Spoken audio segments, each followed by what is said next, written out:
Money और currency का प्रयोग एक दूसरे के स्थान पर किया जाता है, लेकिन इनमें भिन्न भिन्न अंतर होते हैं। मनी एक सामान्य शब्द है जिसका उपयोग किसी भी वस्तु को संदर्भित करने के लिए किया जाता है, जिसे व्यापक रूप से वस्तुओं और सेवाओं के विनिमय के साधन के रूप में स्वीकार किया जाता है। दूसरी ओर करेंसी विशेष रूप से उन भौतिक नोटों और सिक्कों को संदर्भित करती है जो सरकार द्वारा धन के रूप में जारी किए जाते हैं। मनी और करेंसी के बीच एक महत्वपूर्ण अंतर यह है कि मनी कई रूप ले सकता है, जबकि करेंसी भौतिक नोटों और सिक्कों तक सीमित है।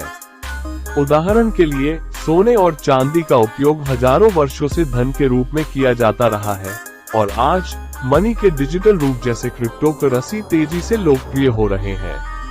हालांकि करेंसी हमेशा सरकार द्वारा जारी एक भौतिक वस्तु होती है। एक और अंतर यह है कि मनी में मूल्य का भंडार होता है, जबकि करेंसी में मूल्य का भंडार नहीं होता है। पैसा समय के साथ अपना मूल्य बनाए रख सकता है, जबकि मुद्रास्फीति के कारण करेंसी समय के साथ अपना मूल्य खो सकती है। मनी विनिमय, खाते की इकाई और मूल्य के संचय का माध्यम भी है। करेंसी केवल विनिमय का माध्यम और खाते की इकाई है। इसका एक उदाहरण हाइपरइन्फ्लेशन का अनुभव करने वाले देश में होगा, जहां बहुत कम समय में स्थानीय करेंसी लगभग बेकार हो जाती है।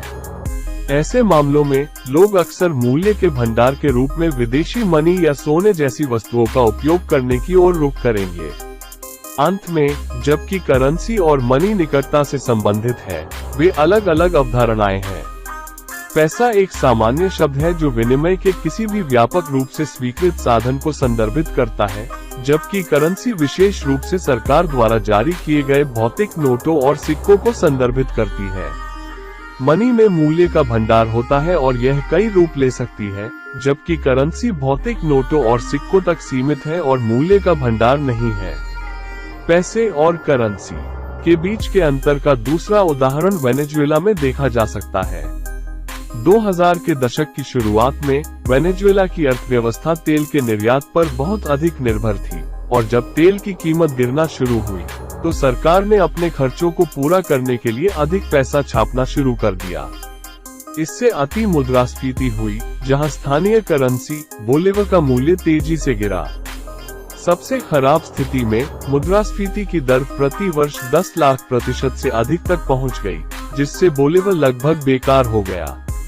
परिणामस्वरूप वेनेजुएला में लोगों ने मुद्रा के अन्य रूपों का उपयोग करना शुरू कर दिया, जैसे कि अमेरिकी डॉलर, विनिमय और मूल्य के संचय के साधन के रूप में।